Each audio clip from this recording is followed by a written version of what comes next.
and before he joined the Medical College of Virginia, where he worked for 28 years. He started as a junior faculty, raised through the ranks, and became the Dave Human Professor of Surgery and chairman of the Division of General and Trauma Surgery, and also serving as the interim chair for the Department of Surgery before he retired from clinical practice in December of 2003. Outside this introduction, anyone that I met here at VCU that has interacted with Harvey has nothing but great things to say about him. It's just amazing. So Harvey it is amazing. Physician. Harvey has continued to work after he retired from clinical practice as the editor-in-chief for the main journal of our field, called the Surgery for Related Disorders. And now he shared his role with Raul Rosenthal from the Cleveland Clinic. He has published over 240 manuscripts, 20 books, and 55 book chapters. His work has been cited in more than 26,000 times, and his Google Scholar Age Index is a whopping 83. He was president of the Western Trauma Association and the American Society for Metabolic and Bariatric Surgery. And in 2010, he received a Lifetime Achievement Award from the ASPN. Some of all his achievements are the testament to his personal and more than significant contribution to the establishment and growth of the field of bariatric surgery. There are very few people with this stature that we can say have contributed more to bring the field from a quasi-fringe idea to an established specialty surgery that now helps millions of patients worldwide to live better and longer lives. His wife Betsy now lives in Sanibel, Florida, and we have 4 children and 9 grandchildren who live in New York City, Los Angeles, Park City, Utah, and Atlanta, Georgia. Harvey, it's a real treat to have you here, and the audience is here. Yeah, Ray, thank you so much.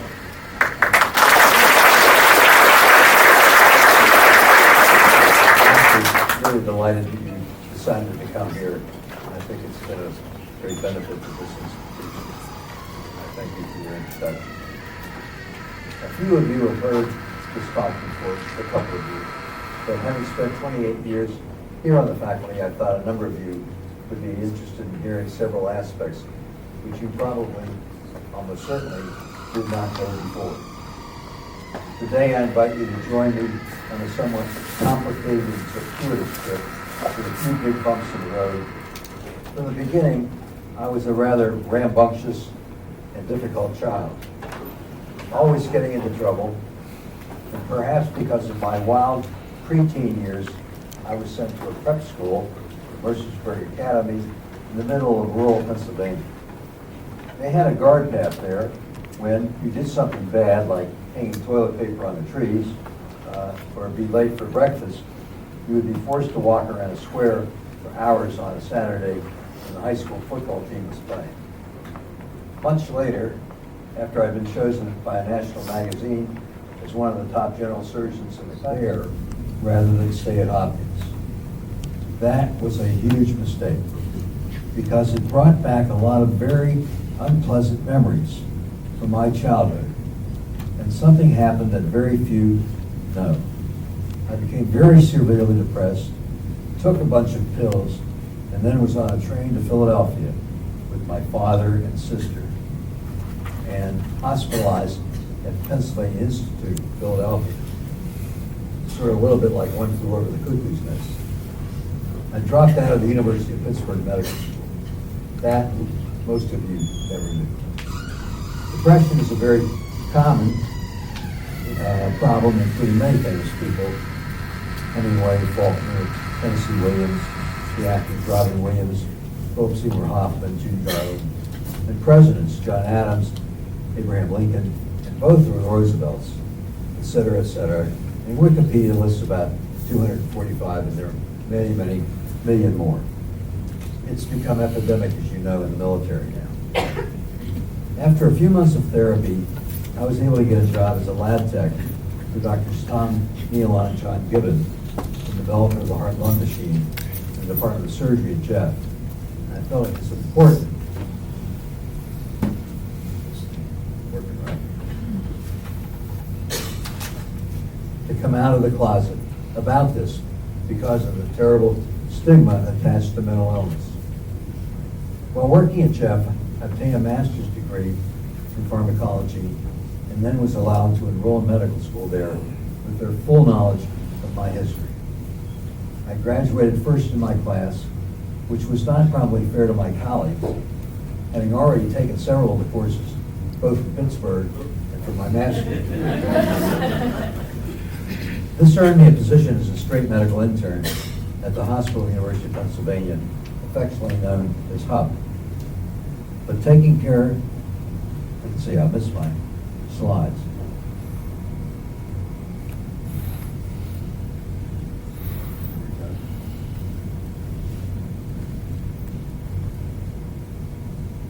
But taking care of diabetes and rheumatoid arthritis and Crohn's disease and not being able really to do much for the patient at that time drove me crazy. So I decided to switch to general surgery. I had published over 15 papers as a resident and thought I'd be a shoo-in for a good program. But it took a lot of visits and interviews. I was accepted at a few high-quality residencies. Fortunately, Dr. Jonathan Rose agreed to let me stay, put me into the program at HUP. It was a great residency and life experience. It was when Stan Dudrick, 2 years ahead of me, developed with Dr. Rose the technique of TPN. Dr. Rose had been working on this for about 30 years. Stan's simple solution was to place a catheter in the subclavian vein, which had been used by that time just to measure CVP, to put this highly concentrated solution into the rapidly flowing venous system, avoiding the recurrent peripheral thrombosis.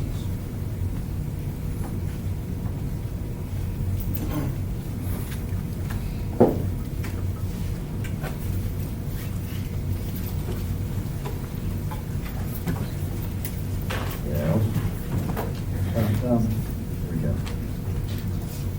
Sorry.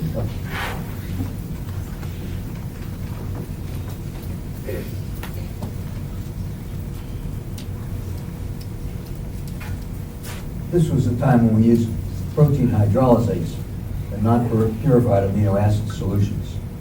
Some of the patients developed terrible reactions, like exfoliative dermatitis. We didn't know about the need for trace minerals like zinc, selenium, copper, and essential fatty acids. So patients developed severe nutritional deficiencies. We kept them alive. And this is a patient with exfoliative dermatitis, which was one of the main initial complications of TPN without all of these other nutrients. We kept them alive when they normally would have died because they couldn't eat. And then we received every surgical disaster with open wounds, fistulas, shortcut syndrome, really very sick patients who needed around-the-clock care. It was a tough internship, let me tell you. While a resident at HUP, I worked as a fellow in an NIH-funded shock and trauma center. I had patients with terrible adult respiratory distress syndrome, ARDS, who had become impossible to ventilate. It was the start of the use of positive end expiratory pressure ventilation, or PEEP, and we started using it. An internationally known intern at HUP, who wrote the Physiology and Medicine section of the New England Journal, told me I was going to kill my patients with using that. He cited a 1948 study on World War II pilots with the hope that PEEP would improve their oxygenation at high altitudes. They found a decreased cardiac output and venous return. Not a very good thing when flying at high altitude. Then I told him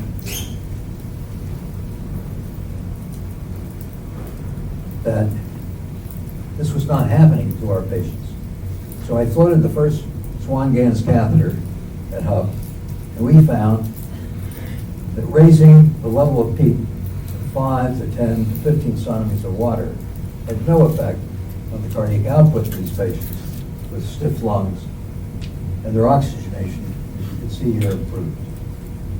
The problem with that study was that these pilots had very healthy, compliant lungs, in contrast to our patients with very highly resistant stiff lungs. This was one of the first lessons I taught medical students and residents. Beware of the fool professor. You need to question every dogma you're taught. And we had a great clinical research unit at that time, publishing articles in the New England Journal, Annals of Internal Medicine, Journal of Trauma, and Annals of Surgery and Surgery. But the NIH refused to continue our funding, and I became very disenchanted with academic medicine.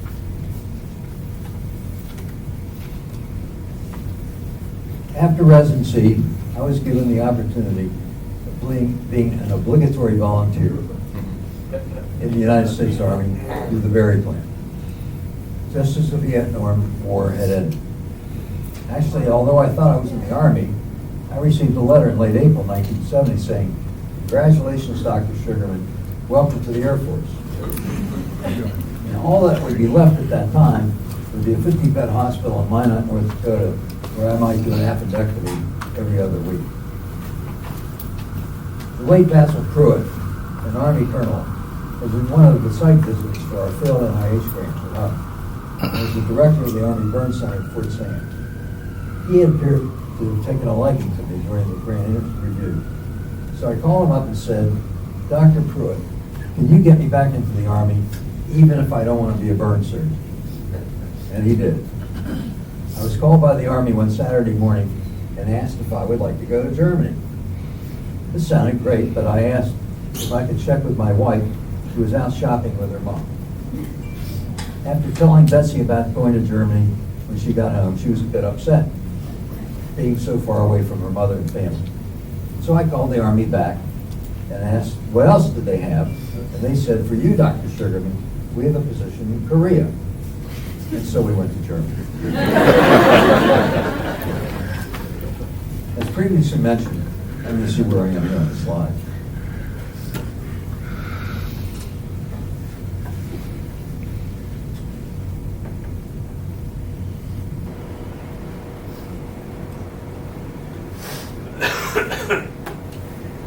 There we are, in Germany now. As previously mentioned, I had published quite a few papers as a resident, sent my CV to the Army, and asked if they would send me to their main tertiary care center in Landstuhl. But instead they sent me to their, quote, other tertiary care center in Frankfurt to become an on-the-job trained orthopedic surgeon. And I didn't like orthopedic surgeons.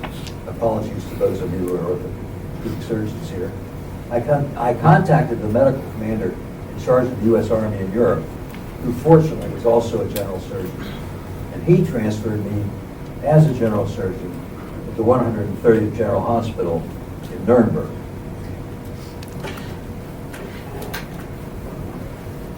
This is right here. It's now a shopping center in Nuremberg. So for the next 2 years, Betsy, our 2 children, and I defended you from there. What a wonderful experience. It was an old Luftwaffe Krankenhaus, that's the Air Force, with a huge swastika in the entrance hall covered with a carpet. And a secretary named Frau Schiebeck would get on the PA system every week and say, "There will be a meeting of all the doctors at 3 o'clock when you will be there." And that always gave us a good laugh. We drove an old Volkswagen bus in Pontiac, shipped over by the Army all over Europe, to ski centers and to France, and to eat fancy restaurants we could never afford today, using Exxon gas coupons at 25 cents a gallon, when the dollar was also very strong. And I was able to work with colleagues who had trained in several other programs, universities of Alabama, Kansas, Missouri, and Virginia. We operated together and exchanged techniques and concepts. It was a great experience. Bessie and I didn't want to go, and we didn't want to return home. And we still get together every few years with our Army friends to reminisce.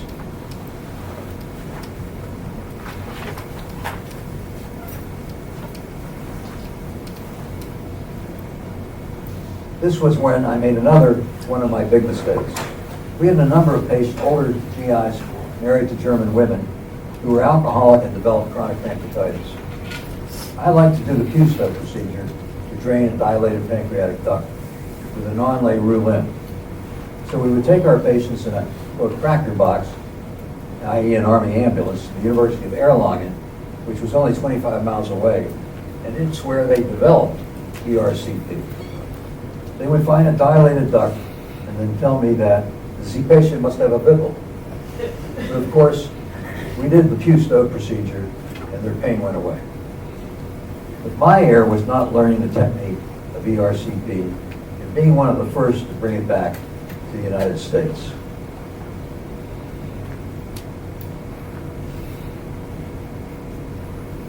So this is a cracker box, as we called it in the Army. And this is a Q-stay-only pancreatic JEJUNAL-ILEAL. And this is Fort Bragg, North Carolina. Because of my NI experience with grant rejection, I had decided to go into private practice, as you heard, and believed it was all set up in Reading, Pennsylvania. Unfortunately, on Christmas Eve, I was notified that the hospital had become a closed staff and I no longer had a job. Because it would be difficult to find a position while in Germany, we gave the Army another year and were transferred here.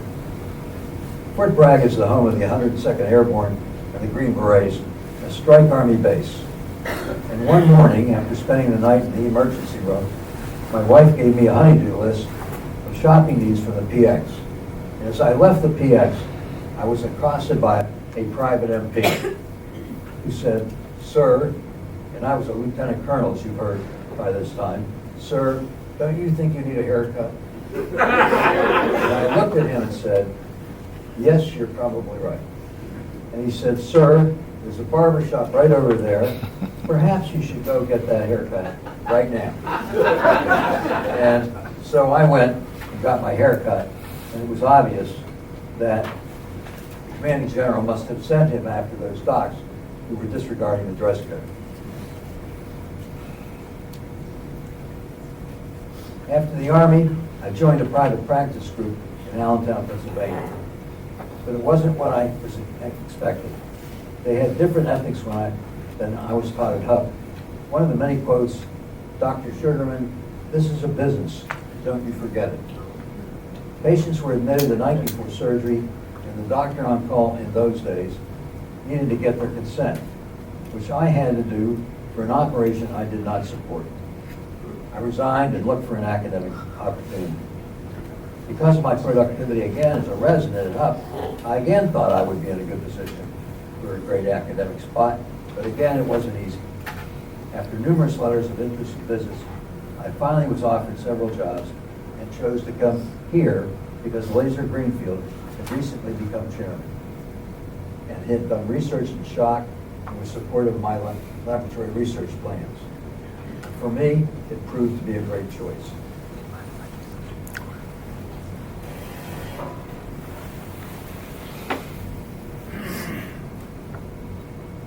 Arriving in Richmond, Virginia was a bit of a culture shock. One of my new senior surgical colleagues greeted me with, quote, "Yankees are like hemorrhoids. When they come down and go back up, they're tolerable. But when they come down and stay, they're a pain in the ass." This is the city where Arthur Ashe grew up and learned to play tennis, but was not allowed to play at the country club of Virginia after he had won Wimbledon. But Richmond, as you all know, has changed a lot for the better since that time. After returning to academic surgery, I knew that I needed to develop a productive lab. My initial interest was in ARDS, and for my days at HUB with Pete. We developed a porcine sepsis model, and were able to conduct numerous studies regarding the pathophysiology of ARDS and attempts to modify its progression by blocking activation of inflammatory mediators such as TNF-alpha and various other leukins. Thanks to Chuck and technician, we did a lot of this work. Funding for these projects was through several major U.S. Army grants, again, supported by Dr. Pruitt. We began to study the effects of increased intra-abdominal pressure, or IAP, in this porcine model, as we were seeing many patients with an acute abdominal compartment syndrome in our surgical ICU. We found an excellent correlation between the urinary bladder pressure and directly measured intra-abdominal pressure in this model, as well as in our patients, relating intra-abdominal pressure to waist circumference or sagittal abdominal diameter. My income was going to be significantly dependent on my clinical practice. And at that time, I was unable to bill for critical care, as they can do now. And they didn't want me messing with their patients in all of the general surgical areas that seemed to be covered. All that was available were indigent patients with gallbladder disease. We had 4 kids at that time, and when I looked at the future need for college education, something had to change. So as part of the CME program, I went on the road to southwestern Virginia, Bristol, Marion, Radnor, Roanoke, with a urologist. And he talked about penile prostheses for impotence. And I talked about Swan-Ganz catheters for the diagnosis and treatment of shock, which we really don't do anymore, but at that time we were doing it. After getting back to Richmond, Dr. Texker had several patients referred for penile prosthesis, and I didn't get a single patient in shock. So something had to give.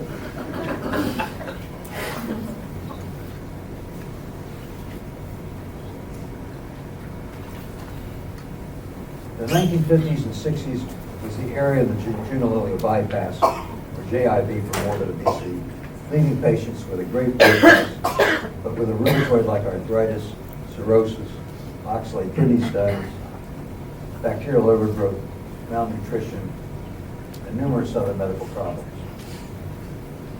VCU had become a center of JIB surgery under Dr. David Yoon, its former chairman, who had operated on Al Hurt, the famous New Orleans trumpeter, and his twin daughters, for which he was on the cover of Time magazine. Dr. Yoon was famous for his transplant innovations and would have probably shared the Nobel Prize for transplantation with Dr. Joseph Murray had he not flown his twin-engine plane into a mountain outside of Los Angeles, where he went to recruit Dr. Ernie Salzberg to come back here as a pediatric surgeon. By the time I had arrived at MCV, now known as VCU, because of all these long-term complications after JIB, no faculty member wanted to get near a patient for obesity surgery.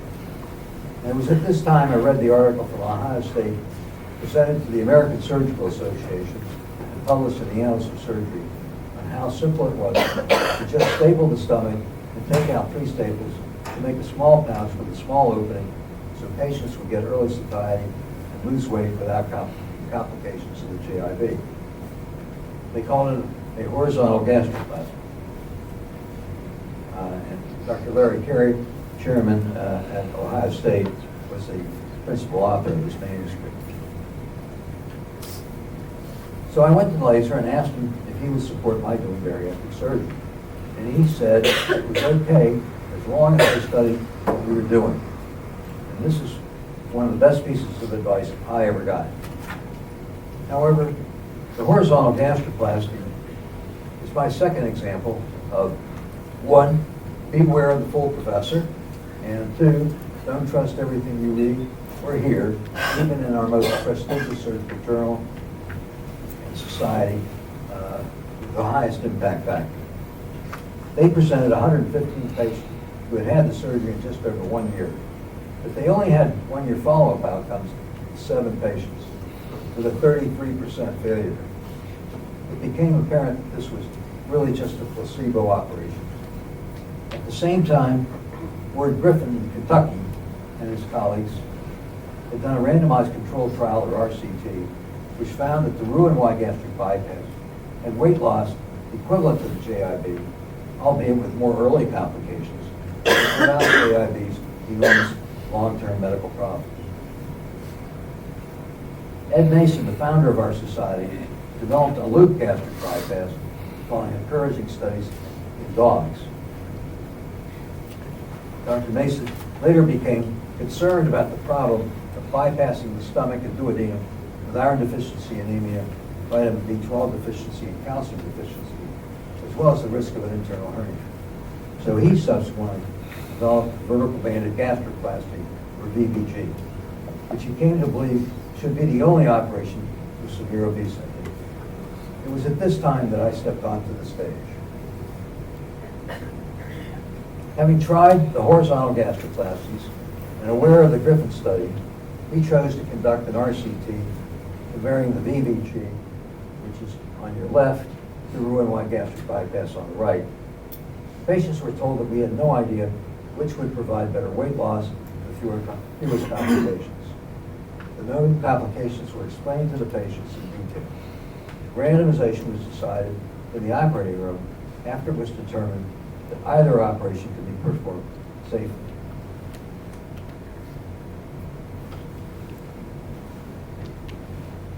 Within a short period of time, it became apparent that the gastric bypass provided significantly better weight loss as early as 6 months after the operation. So we aborted the study as per our intent to treat. Our dietitians, Dan Starkey and Reggie Birkenauer, Reggie's here somewhere, noted that the bypass patients were avoiding fats and high-density carbohydrates because they induced dumping syndrome. So in our next study, we assigned all sweets eaters to gastric bypass and those who just ate large volumes of food to VBG. And this study found that the weight loss improved, as you can see, with the VBG, but it still was significantly less than the gastric bypass patients, whose results, despite having all sweets eaters, were equal to those of the previous RCT. This and subsequent confirmatory studies led to the frequent statement that the Roux gastric bypass was the, quote, gold standard bariatric procedure. I never coined the term gold standard and object to its use. Since then, the sleeve gastrectomy developed by Michel Gagne has become the operation of choice. Although it resembles the VBG, there appear to be significant hormonal changes not seen with the VBG, and weight loss is almost the same as the gastric bypass. But as you know, there have been failures with this procedure as well. Severe GERD, pouch dilatation, inadequate weight loss. But the procedure can be converted to a gastric bypass for reflux, or what's called a duodenal switch type procedure for inadequate weight loss.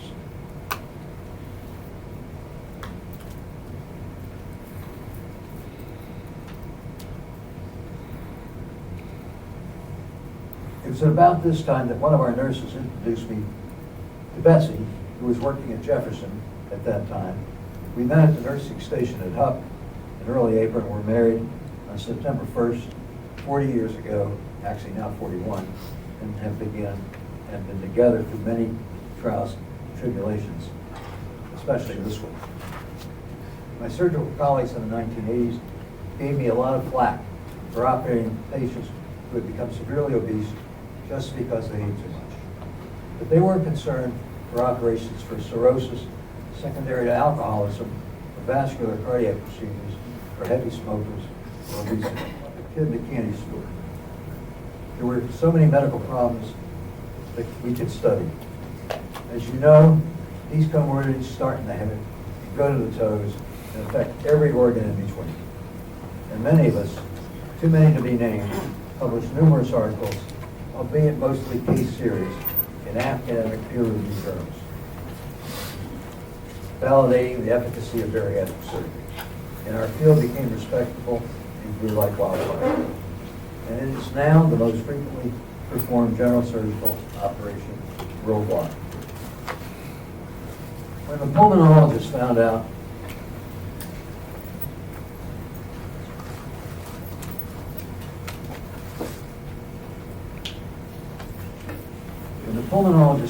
that I was doing bariatric surgery, they wanted to refer their obese patients to the Hunter McGuire VA with sleep apnea and obesity hyperventilation.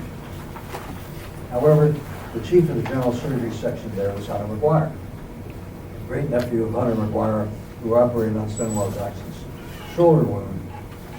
He refused to let me do bariatric surgery.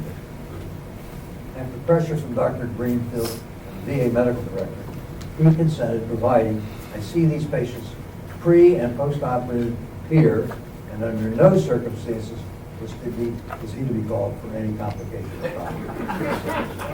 I guess he had memories of the JIB. The study, after a number of patients, found, as you can see here, marked decreases in all lung volumes, especially the expiratory reserve volume, ERV, along with hypoxemia and hypercarbia. And the ERV increased, as shown here, significantly after surgically induced weight loss, along with normalization of arterial blood gases.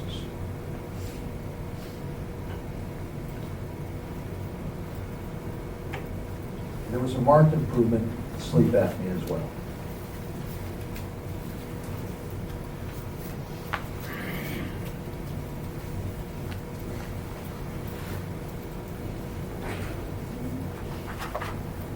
Patients with pseudotumor cerebri, severe headaches, and very high opening spinal fluid pressures, which returned to normal after weight loss with resolution of their headaches.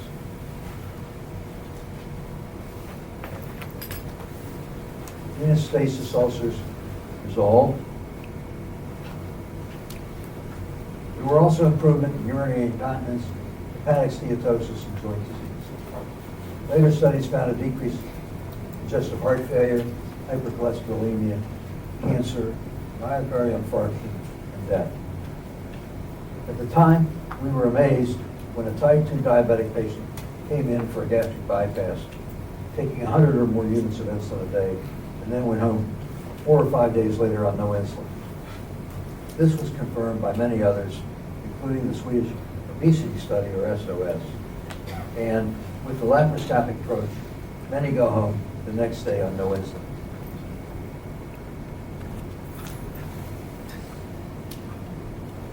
In 1995, Walter Porys from Eastern Carolina published his landmark article in the Annals of Surgery entitled, "Who Would Have Thought It?"